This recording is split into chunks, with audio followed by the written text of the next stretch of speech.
Hello，大家好，多謝大家收睇樂天匯市攻略，我係節目主持 Clement。喺收睇之前呢，都請大家俾 like、subscribe 同埋 share，多謝大家。今日啦，想同大家分享嘅題目係賣出美元，日元應該買入嗎？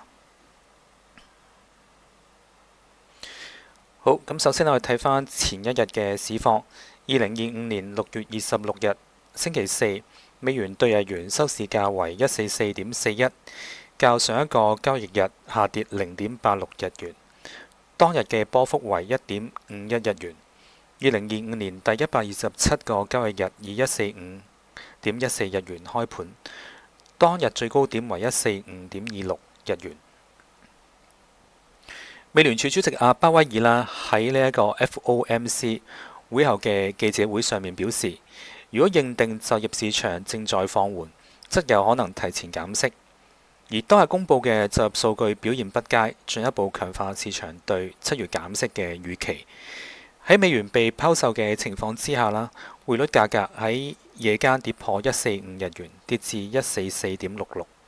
當日嘅市場焦點係賣出美元，背後啦主要係有兩大原因。第一係下一任聯儲嘅美聯儲主席人選嘅傳聞，第二個係7月減息嘅可能性正在上升。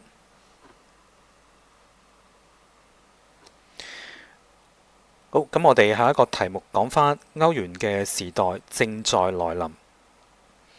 目前啦，歐盟嘅安保體系啦係以呢一個北大西洋公約組織 NATO 為核心，由美國領導嘅軍事同盟同埋集體安全架構。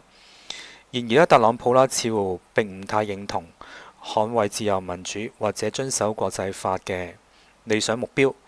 佢所秉持嘅係透過各種交易啦，嚟讓美國富起嚟嘅商人思維。由於特朗普政府弱化對歐洲嘅安全承諾同埋親俄嘅傾向，歐盟啦感受到危機，咁開始轉向增加預算以強化軍備。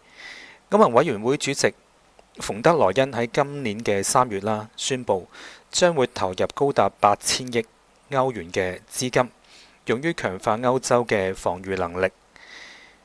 本週啦，北約成員國喺荷蘭海牙舉行咗領袖峰會，並作出咗一項重要嘅決定。鑑於啦嚟自俄羅斯嘅安全威脅，各國同意將國防支出佔 GDP 嘅比例由目前嘅2% 提高至5%。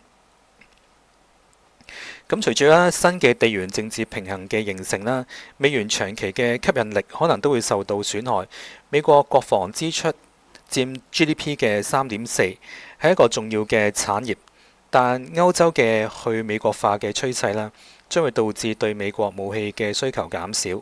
歐洲嘅投資者啦，即使要犧牲喺美國獲得更高回報嘅機會啦，都會開始傾向將資金投入歐洲本地。咁呢一種係一種新型嘅金融經濟民族主義嘅興起，將會提升啦歐元作為代替貨幣嘅地位。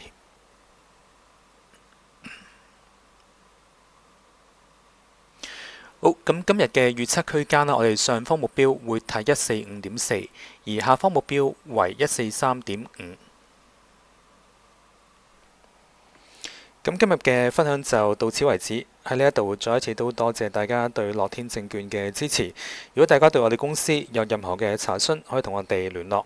咁記得 subscribe 同埋俾翻個 like 我哋。咁我哋下次再同大家見面，多謝大家，拜拜。